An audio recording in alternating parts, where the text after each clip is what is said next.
J'ai recommandé ce roman tellement souvent que j'ai jamais écrit un épisode de Daily des livres aussi vite.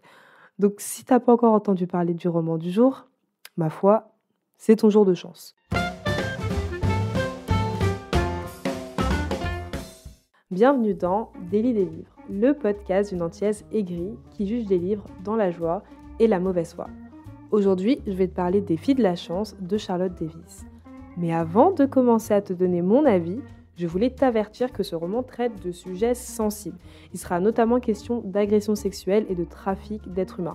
Donc si tu n'es pas d'humeur à entendre parler de ce sujet, je te conseille un épisode un petit peu plus joyeux. Peut-être pas celui de la semaine dernière parce qu'il risque de te mettre en rogne, mais Essai Panorama de Lilia Hassen. J'ai pas aimé, mais tu pourras rire de ma souffrance passée. You're welcome. Bref, revenons à nos petits moutons. Les filles de la chance, c'est le nom qu'on donne à des filles qui sont tout sauf chanceuses. De 1, leurs parents les ont vendues, et de 2, ils les ont vendues à des maisons closes. Tu comprends pourquoi j'ai mis un petit trigger warning. On appelle ces maisons closes des maisons d'hospitalité, et on y retrouve des enfants, des ados et des adultes. De 0 à 15 ans, les filles s'occupent des tâches domestiques, puis le jour de leurs 16 ans, cadeau d'anniversaire absolument pas attendu et désiré des petites, on les prostitue. T'imagines bien que la vie dans les maisons d'hospitalité, ce n'est pas la joie. Il faut se protéger des clients, du personnel dirigeant, qui peut littéralement les martyriser en aspirant leur âme. Oui, on dirait des détraqueurs, mais aussi il faut se protéger des autres filles. Parce que oui, ça fait peut-être mal au cœur de l'admettre, mais ce n'est pas parce que vous êtes entre filles que vous allez systématiquement vous serrer les coudes. Il y a des filles qui se la jouent solo, celles qui t'aident, mais aussi celles qui sont prêtes à te dénoncer à la moindre faute pour s'attirer les faveurs des bourreaux. C'est donc dans ce sympathique petit village qu'est la maison d'hospitalité que Aster et sa sœur Clem vivent. Mais le soir où Clem vit sa nuit de chance, c'est-à-dire le soir où on la prostituera pour la première fois, Clem tue son client.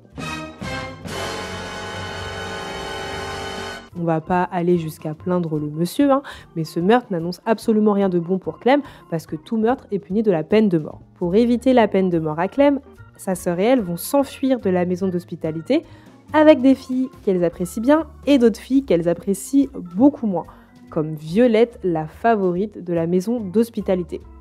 Cette fugue, c'est le début d'un périple entre filles dont l'objectif sera de quitter la région et être une bonne fois pour toutes libre. Mais t'imagines bien que ce voyage ne sera pas de tout repos, sinon ce serait trop simple. Donc elles vont devoir apprendre à se faire confiance les unes les autres. Elles devront faire en sorte de ne pas être dénoncées par les civils, qui bien évidemment, s'ils les dénoncent, reçoivent une récompense. Elles devront également éviter des fantômes qui pourraient les tuer dans d'atroces souffrances. Détail du livre dont je me souviens pas tellement, donc je vais pas développer. Et dernier danger à éviter, et pas des moindres, elles ne devront pas se faire rattraper par les gardes de la maison d'hospitalité.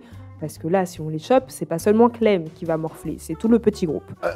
Okay. Donc la trame générale des Filles de la chance, c'est une quête vers la liberté, tout ce qu'il y a de plus banal, je vais pas mentir. Mais pour moi, ce qui fait la force du livre, c'est qu'on va également parler de la reconstruction des victimes d'agressions sexuelles. Par exemple, le personnage d'Aster et celui de Violette sont toutes les deux victimes, mais leurs réactions face aux agressions sont totalement différentes. Et j'ai trouvé ça vraiment brillant de pas seulement dénoncer le trafic d'êtres humains, mais aussi de montrer qu'il n'y avait pas qu'un seul sentiment possible lorsqu'on était victime d'abus.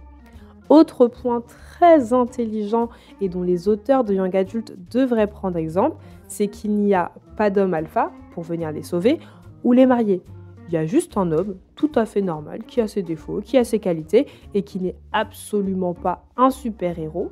Il fait juste ce qu'il peut pour rester en vie. Et la seule fois où il a voulu faire l'homme semi-alpha, les filles du groupe l'ont remis à sa place, ce qu'il a compris, et je l'appréciais encore plus pour ça.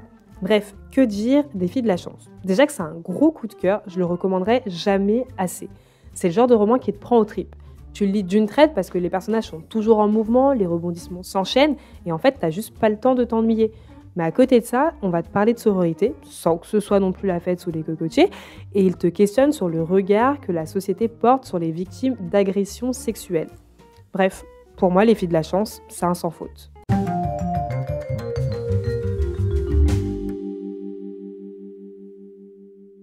Le premier livre qui m'est venu en tête pour la reco de la semaine, c'est L'année de grâce de Kim Liggett. Alors là, on est dans un village où les filles qui fêtent leurs 16 ans doivent partir dans un endroit isolé pendant 1 an. Et l'objectif de cet isolement, c'est d'expier les jeunes filles de leur part d'ombre et de leur magie. Donc ouais, on est dans une société patriarcale, misogyne, bien fort, comme au Moyen-Âge. Mais comme avec Les Filles de la Chance, on est dans un roman qui se questionne sur la sororité, sur les conditions dans lesquelles elle peut se construire et qui se pose également la question des limites de la sororité. Par contre, il y a un bémol avec L'Année de grâce, c'est qu'on n'échappe pas à la règle du young adulte qui souhaite te proposer coûte que coûte une romance très bancale. Et voilà, on arrive à la fin de mon retour sur Les Filles de la Chance de Charlotte Davis. La semaine prochaine, on reste dans les ambiances un petit peu sombres avec un thriller japonais. Qui dit Japon dit intrigue qui part en cacahuète et cette fois, on va suivre un professeur psychopathe. J'espère que mon retour t'aura permis de découvrir ta prochaine lecture ou mieux de t'éviter de perdre ton temps avec un livre qui ne te plairait pas. Et si tu lis par procuration, j'espère que tu auras passé un bon moment en ma compagnie. Et si c'est le cas, je t'invite à mettre 5 étoiles au podcast Délit des livres et à le partager à un ami qui a besoin de lecture dans sa vie. Sur ce, je te dis à la prochaine, je t'envoie des cœurs sucrés. Tchuss!